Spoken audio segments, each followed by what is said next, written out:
नमस्कार, मैं हूं संजय शर्मा। आप देख रहे हैं 4PM न्यूज नेटवर्क। रोज अभय दुबे जी के संग शो करता हूं, आपको बड़ा पसंद आता है। मैंने अभय दुबे जी से याद दिलाया, उनको पूछा 100 जूते और 100 प्याज वाली कहानी। एक आदमी को सजा मिली, राजा के दरबार में गया। राजा ने कहा, बताओ दंड में 100 कोड़े खाओगे, 100 जूते खाओगे, 100 प्याज। उसने कहा, जूता कोड़ा कौन खाए? बोले, महाराज। राजा जी, जय हो, प्याज खा लूंगा। 5 प्याज खा पाया, आंखों से आंसू आने लगे।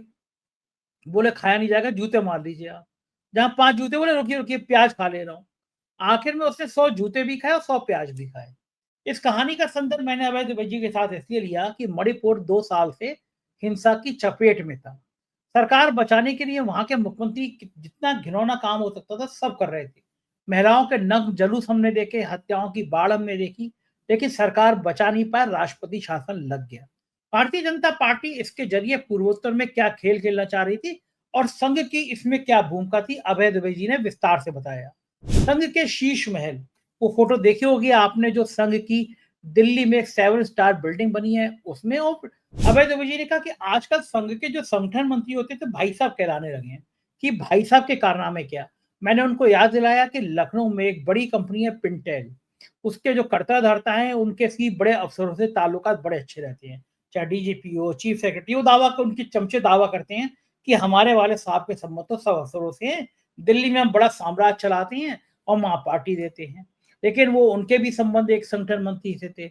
इनकम टैक्स का छापा पड़ा, सैकड़ों करोड़ की संपत्ति जब्त कर ली गई। ये बात अलग है, जैसे छापा मारा उसका भाई साहब ने ट्रांसफर करा दिया, लोग कहते हैं।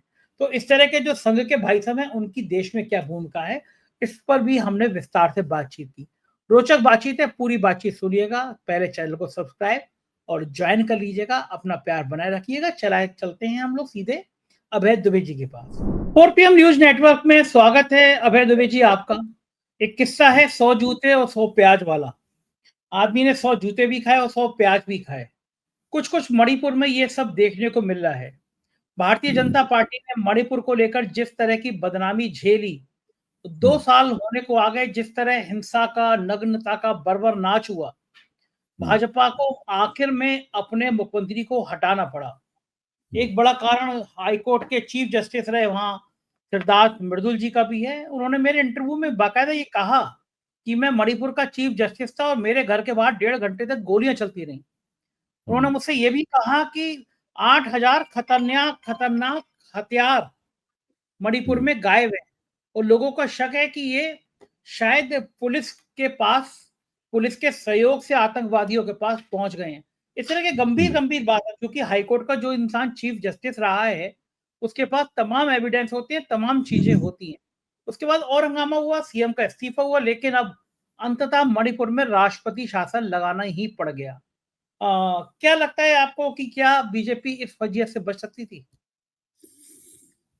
बीजेपी इस फजीयत से इसलिए नहीं बच सकती थी क्योंकि मणिपुर की स्थिति बीजेपी की बनाई हुई है। बीजेपी और भी ज्यादा मैं इसको ठीक से कहूं तो मैं कहूंगा ये राष्ट्रीय स्वयंसेवक संघ की बनाई हुई है। मणिपुर के सवाल पर बीजेपी पूरी तरीके से राष्ट्रीय स्वयंसेवक संघ द्वारा थमाए गए एजेंडे पर काम कर रही थी। इस मामले में संघ में और भाजपा के बीच में कोई मतभेद नहीं था। संघ जिस तरह चाहता था, भाजपा ने मणिपुर की स्थिति को उसी प्रकार से निपटने की कोशिश की और उसका नतीजा हम लोगों के सामने है। सवाल यह है कि एन वीरेन सिंह का इस्तीफा क्यों हुआ। मेरा मानना है कि इसमें ट्रिगर पॉइंट का काम किया उस वीडियो ने, जो कि वायरल हो गया, लीक हो गया वीडियो। आपको उस वीडियो के बारे में पता होगा। जो दो कुकी संगठनों ने उस वीडियो को लीक किया। उस वीडियो में जो आवाज सुनी जा सकती है वो साफ तौर पर एन वीरेन सिंह की, मुख्यमंत्री की आवाज है, जिसमें वो स्वीकार कर रहे हैं कि कुकियों के खिलाफ मैतेइयों की हिंसा के का आदेश एक तरह से प्रोत्साहन उन्हीं का दिया हुआ है। बिल्कुल स्पष्ट रूप से निकल के आ गया। इसके बाद में ये तकरीबन असंभव हो गया था कि वो मुख्यमंत्री बने रहते। अगर वो वीडियो लीक नहीं होता तो अभी और भी ज्यादा उनको मुख्यमंत्री पद पर बनाए रखा जाता। आप सोच सकते हैं कि अगर ये घटना नहीं होती तो भारतीय जनता पार्टी उन्हें मुख्यमंत्री बनाए रखने पर आमादा थी। पूरी तरीके से मैतेइयों का बीरेन सिंह ने फौजीकरण कर दिया था। एक जमाने में इम्फाल घाटी जो है वो वैष्णवों की घाटी मानी जाती थी और वैष्णव हिंसा के प्रति अपने निषेध के लिए और हिंसा से दूर रहने के लिए मशहूर होते हैं। उनकी ख्याति ये होती है कि वो कोई हिंसा समर्थक नहीं होते। उनका तो तर्क यह है कि जो गांधी जी का भजन था कि वैष्णव जन ते तैने का ये पीर पड़ाई जाने दे, जो दूसरे के दर्द को समझता है वही तो वैष्णव जन होता है। यहाँ पर वैष्णव जन जो है वो दूसरे के खिलाफ हिंसा कर रहा है। मणिपुर इम्फाल घाटी के मैतेइयों को उनकी वैष्णव संस्कृति से निकालकर हिंसक संस्कृति में ले जाने का काम राष्ट्रीय स्वयंसेवक संघ और हिंदुत्व की विचारधारा ने किया। और इसी तरह का काम अगर उनका बस चले तो पूरे उत्तर पूर्व में करेंगे, पूरे नॉर्थ ईस्ट में करेंगे। और वहां उनके इस काम को यहाँ एन वीरेंद्र सिंह अगर इस काम को कराने के एजेंट थे, तो वहां पर उस काम को कराने का एजेंट और पूरी डिजाइन जो है वो हेमंत बिश्व शर्मा के जरिए तैयार की जाएगी। देखिए, पूरा नॉर्थ ईस्ट के बारे में संघ का जो परिप्रेक्ष्य है वो अलग तरीके का परिप्रेक्ष्य है। संघ ये मानता है कि कांग्रेस ने नॉर्थ ईस्ट की जो समस्याएं हैं, उत्तर पूर्व की समस्याएं हैं, इसको ठीक से कांग्रेस नहीं निपटी। कांग्रेस के निपटने के तरीके से वहां पर जो अल्पसंख्यक समुदाय हैं, जो हिंदू नहीं है, जैसे मुसलमान अल्पसंख्यक समुदाय असम के संदर्भ में, ईसाई अल्पसंख्यक समुदाय मणिपुर के संदर्भ में, जो अल्पसंख्यक समुदाय हैं उनको उससे प्रोत्साहन प्राप्त हुआ और हिंदू उससे कमजोर हुए। ये संघ परिवार की अपनी समझ है उस पूरे मसले की। इसलिए वो मणिपुर को एक उदाहरण के तौर पर एक मिसाल बनाना देना चाहते थे कि यहाँ पे किसी भी कीमत पर कुकियों की बात नहीं मानी जाएगी, चाहे उनके खिलाफ उनको सबक सिखाया जाएगा, उनको फिट कर दिया जाएगा, उनको कोने में धकेल दिया जाएगा, उनको इस तरह का पाठ पढ़ाया जाएगा कि सब पूरे उत्तर पूर्व के जो है वो अल्पसंख्यक समुदाय याद रखें। इस दृष्टिकोण के साथ में मणिपुर को आग में झोंका गया। उस झोंकने में संघ परिवार और भारतीय जनता पार्टी, ये तीनों एक साथ जिम्मेदार हैं। और इस सब को काम को करने में एन वीरेंद्र सिंह और केंद्रीय गृह मंत्री अमित शाह, ये दोनों समान रूप से जिम्मेदार हैं, समान रूप से इसमें लिप्त थे। ये लोग ये देखिए, ये किसी भी इस बात को पहले भी मैं 4 PM के मंच पे कह चुका हूं, जो बात मैं कह रहा हूं इसी जोरदारी के साथ मैंने इस बात को पहले भी कहा था।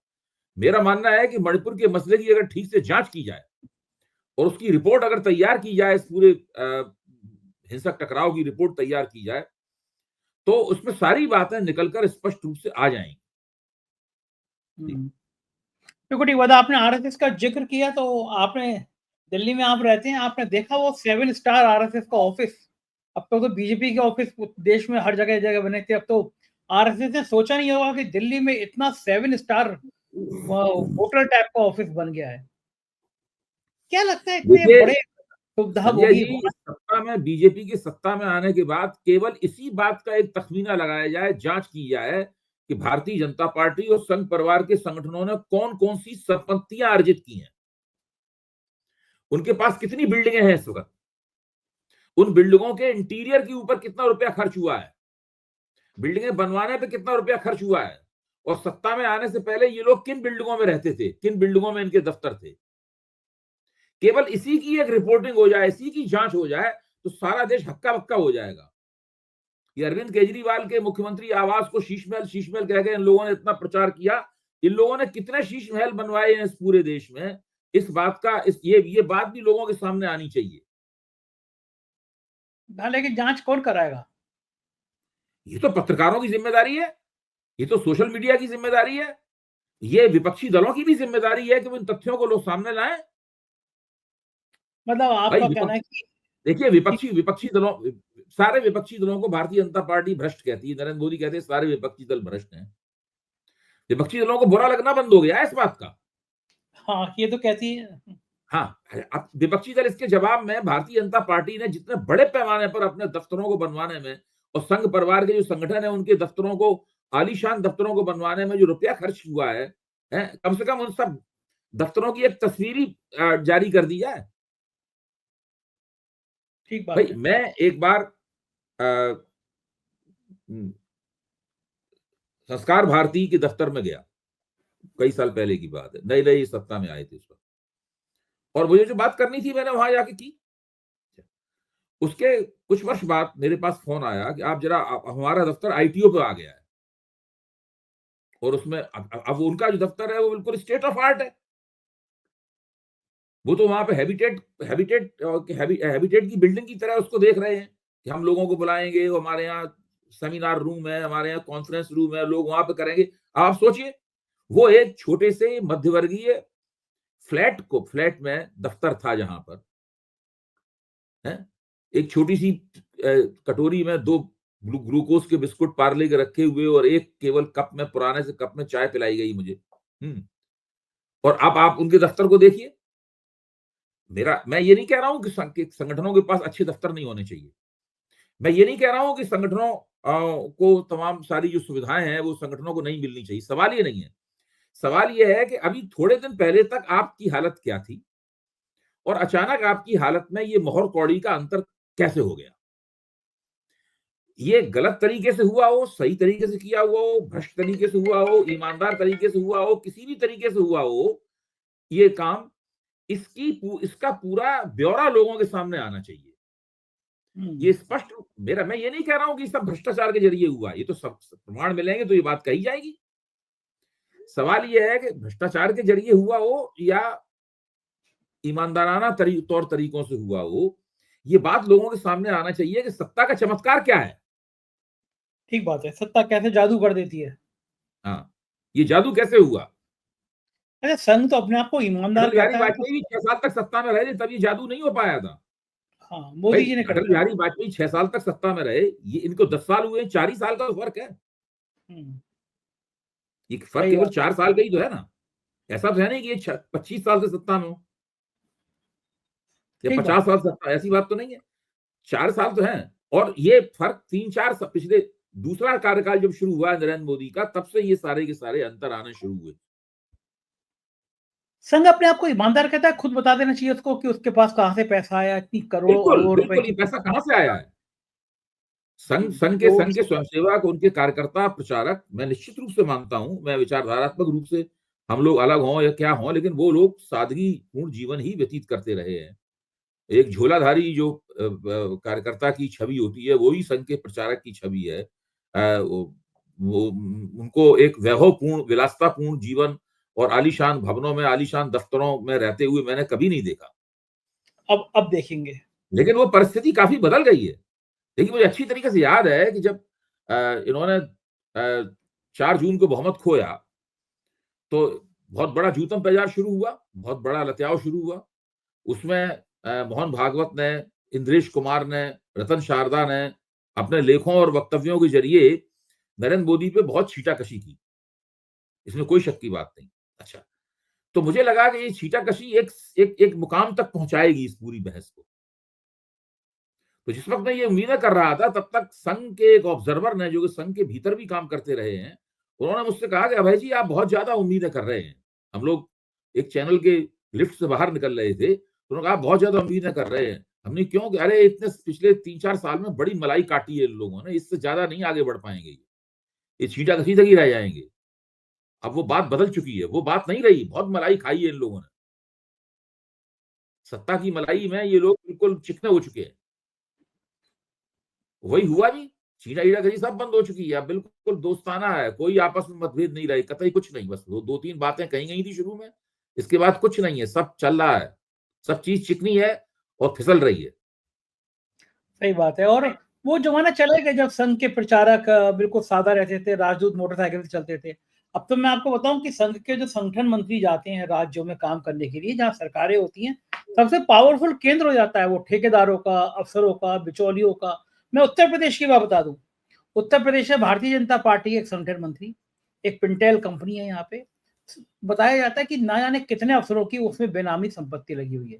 साहे साहब एक हैं, उनके अफसरों से बड़े अच्छे रिश्ते रहे हैं और उनके उस भाजपा संगठन मंत्री से अब रहे हो नहीं है, लेकिन साहे के समर्थक जो लोग हैं वो बताते हैं कि भाई संगठन मंत्री के जरिए बड़ी कृपा मिली।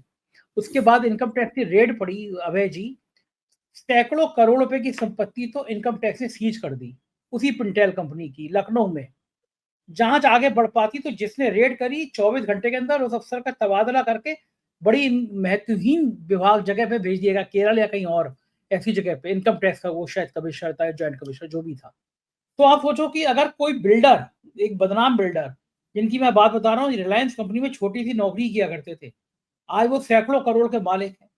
आजकल वो दिल्ली की सत्ता के केंद्र हैं, बनारस में बड़े सक्रिय भूमिका और बीजेपी के संगठन मंत्री का नाम आना उनके साथ में। इनकम टैक्स की वो सैकड़ों करोड़ की जमीन कब्जे आना, जांच सब ठप हो गई क्योंकि बीजेपी के संगठन मंत्री का नाम आ गया। संगठन मंत्री मतलब आरएसएस से गए संगठन मंत्री। तो आप सोचिए कितने ताकतवर हो गए हैं संघ के जो संगठन मंत्री हैं, ये इसलिए चाहते हैं कि बीजेपी का काम करेंगे, वो दरअसल अब ठेकेदारों का, दलालों का और बिचौलियों का काम करने लगे हैं।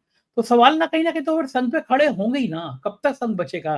देखिए, ऐसे ये जो सवाल। ताकतवर जिस शख्सियत को आप ताकतवर कह रहे हैं, दिल्ली में जानते हैं इस शख्सियत का नाम क्या है? भाई साहब। भाई साहब। ये दिल्ली में भाई साहब लोग हैं, सारे के सारे लोग। भाई साहब लोग सब जगह तय हैं। नौकरी पानी हो तो भाई साहब लोगों के पास जाओ, काम करवाना हो तो भाई साहब लोगों के पास जाओ। इनमें से बहुत सारे भाई साहब लोग सरकार में काम करते हैं, बाकायदा आधिकारिक रूप से नियुक्त हैं।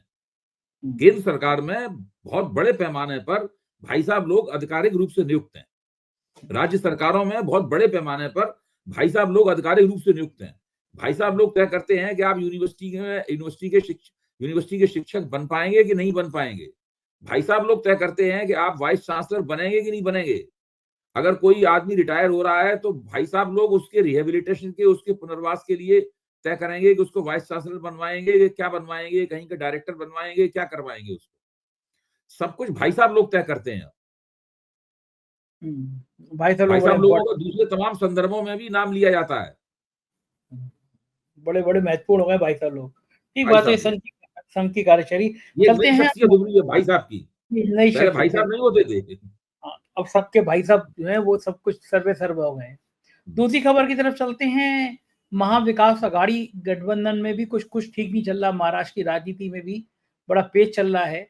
आदित्य ठाकरे मिले दिल्ली में आए, वो राहुल गांधी से मिले, वो केजरीवाल से मिले, लेकिन शरद पवार से नहीं मिले। उद्धव गुट जो है वो बहुत नाराज है कि एक कार्यक्रम में शरद पवार ने शिंदे का सम्मान कर दिया। महाराष्ट्र की राजनीति बहुत तेजी से पलटा खा रही है। ये माना जा रहा है कि शिंदे, शरद पवार, उद्धव ठाकरे के कुछ सांसद टूट के एक नया गुट बना सकते हैं। अमित शाह तो चाहते हैं कि सूत्रों से मिली जानकारी के मुताबिक वो चाहते हैं कि शिंदे फिर सीएम बन जाए, फडणवीस दिल्ली आ जाए, केंद्रीय मंत्री बन जाए। ये जो इंडिया गठबंधन में ये जो खेल चल रहा है शरद पवार को किनारे करने का, इसका अंजाम क्या होगा? देखिए, इसकी पेचीदगियां बहुत ज्यादा हैं। इसमें हुँ, चीजें इतनी साफ नहीं है कि उसको हम तुरंत पहली नजर में देख के उसकी समीक्षा कर दें, उसका विश्लेषण कर दें।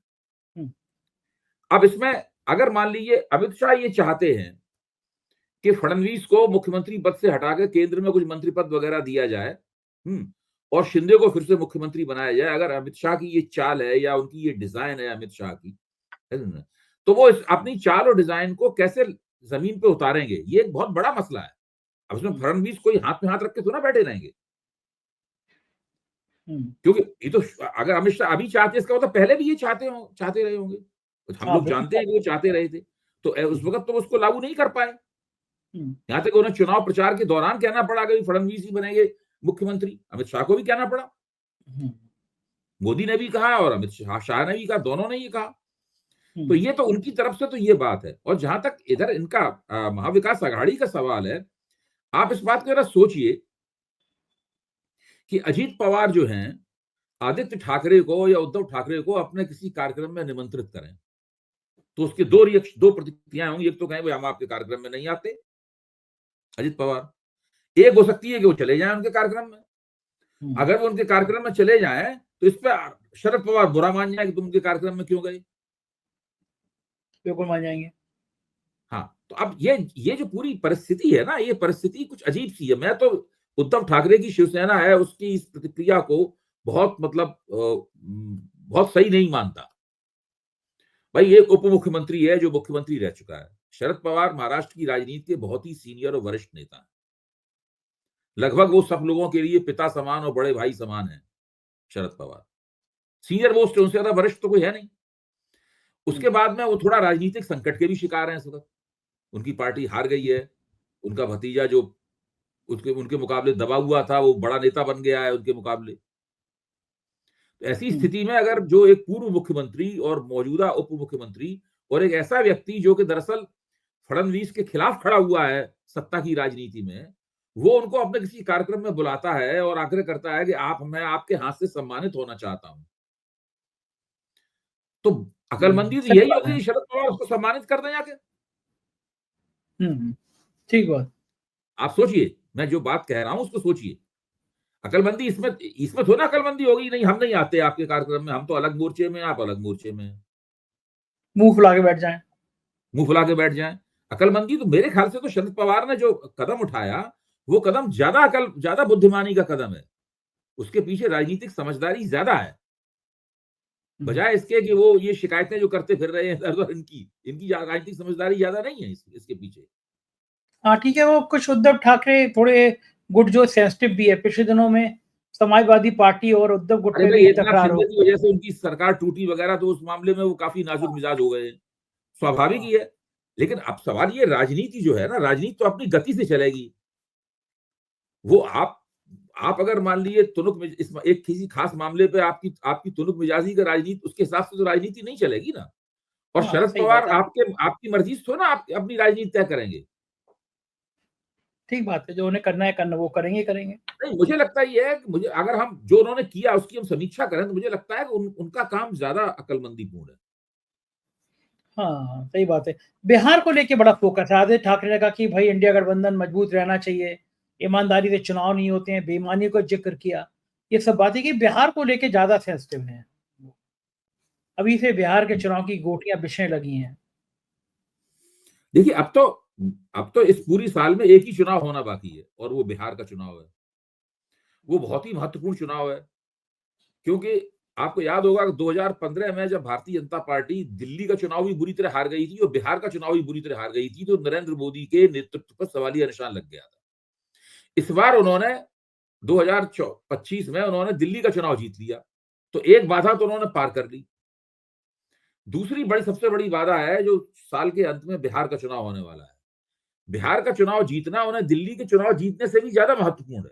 हाँ, सबसे बड़ा तो बड़ा हाँ, क्योंकि राज्य है। बिहार बहुत बड़ी चीज है, हुँ, और बिहार में ज्यादा पेचीदगियां हैं। हुँ, बिहार में पेचीदगियां बहुत ज्यादा हैं। नीतीश कुमार एक इस तरह की हस्ती हैं, इस तरह की शख्सियत हैं, कि वो आपको कितने भी नापसंद हो, फिर भी आप उनके साथ रहने के लिए मजबूर हैं। हुँ, भाजपा में कोई नीतीश कुमार को पसंद नहीं करता, फिर हुँ, भी उनको नेता मानना पड़ता है, उनको तरजीह देनी पड़ती है, उनको मुख्यमंत्री बनाना पड़ता है। वो एक अजीब सी परिस्थिति है वहां बिहार के अंदर। तो उसमें हुँ, हमेशा ही एनडीए के अंदर एक असहजता रहती है एक दूसरे के प्रति। हुँ, सारे बीजेपी वालों का मन है कि आज तुरंत दौड़ के जाएं, नीतीश कुमार को कुर्सी से खींच के नीचे दे मारें। सब चाहते हैं ये, हाँ, हाँ, लेकिन कोई ये करने की स्थिति में है नहीं। तो मन ही मन हुँ, सब लोग कुड़ते रहते हैं। अच्छा, उनको समझ लगता रहा हूँ। है कि जिस दिन नीतीश कुमार हमसे नाराज हो गए और जाके अगर तेजस्वी के साथ खड़े हो गए, तो उसी दिन ये चुनाव हार जाएंगे। उनके हुँ, 16% वोट जो है वो तेजस्वी के साथ जैसी मिले, वैसी पता लगा भाजपा चारों खाने चित। तो 16% का जो खेल है वो उससे संभल नहीं रहा है किसी से। अच्छा, ये बीच-बीच में जो जहां तक सवाल इस बात का है कि चुनाव बेईमानी से हो रहे हैं, वोटर लिस्टों में बहुत फेरबदल हो रहा है, चुनाव आयोग ठीक से काम नहीं कर रहा है, और बिहार चुनाव में भी यही सब होगा। तो बिहार इस वक्त फरवरी चल रही है, यानी फरवरी का महीना अभी आधा भी खत्म नहीं हुआ है। इसके बाद में बहुत कई महीने बाकी हैं बिहार के चुनाव में। अगर विपक्ष सारे देश में घूम घूम कर इस सवाल को मुद्दा बनाए कि चुनाव स्वतंत्र और निष्पक्ष होने चाहिए, चुनाव आयोग को स्वतंत्र निष्पक्ष होना चाहिए, वो भाजपा के हाथ में बिका हुआ चुनाव आयोग नहीं होना चाहिए, अगर सारे देश में घूम के मुद्दा बनाए, इसका दबाव बनाए बुरी तरीके से, तो फिर चुनाव स्वतंत्र और निष्पक्ष करने के लिए चुनाव आयोग मजबूर हो सकता है। इसके लिए आपको जम के राजनीति करनी होगी। इस मुद्दे के इर्द गिर्द विपक्ष की एकता कायम करनी होगी, आंखें खुली रखनी होंगी तेजस्वी यादव को, जो कि भाजपा के खिलाफ सबसे बड़ी ताकत है वहां पर, हुँ, कि भाई वोटर लिस्टों में हेर फेर कहाँ किया जा रहा है, क्या नाटकबाजी चल रही है, सब बातें पता होनी चाहिए। जैसे आम आदमी पार्टी ने दिल्ली में किया, अब आम आदमी पार्टी इस वक्त ये आरोप नहीं लगा रही कि वोटर लिस्टों की हेर फेर के कारण हम हार गए चुनाव, हाँ, ये आरोप क्योंकि नहीं उसको लगाया। पता है, उसने उसको रोक दिया था। वो पता है, उसने रोक दिया था उसको, वो चुनाव दूसरे हुँ, कारणों से हारी है। हुँ, तो ये इस वक्त गेंद जो है वो तेजस्वी यादव के पाले में है, कांग्रेस के पाले में है, और उन उन शक्तियों के पाले में है जो कि भारतीय जनता पार्टी के खिलाफ वहां पर खड़ी हुई हैं। इसके लिए उन्हें बाकायदा योजनाबद्ध तरीके से प्रतिबद्ध होकर राजनीति करनी होगी। हाँ, ठीक बात है। और वो ये यही तो वो लग रहा है कि चारा फेंक रहे हैं नीतीश कुमार को कि तुम हमारी हम्म। तरफ आ जाओ, तुम हमारी तरफ आ जाओ। जबकि नीतीश कुमार के बारे में इतना देखिए, कहा आज जाता की है। तारीख में तो मुझे नहीं लगता कि नीतीश कुमार एनडीए छोड़ के जाएंगे, बशर्ते एनडीए ही उन्हें धक्का ना दे। एनडीए अगर क्यों एनडीए, धकेलेगा?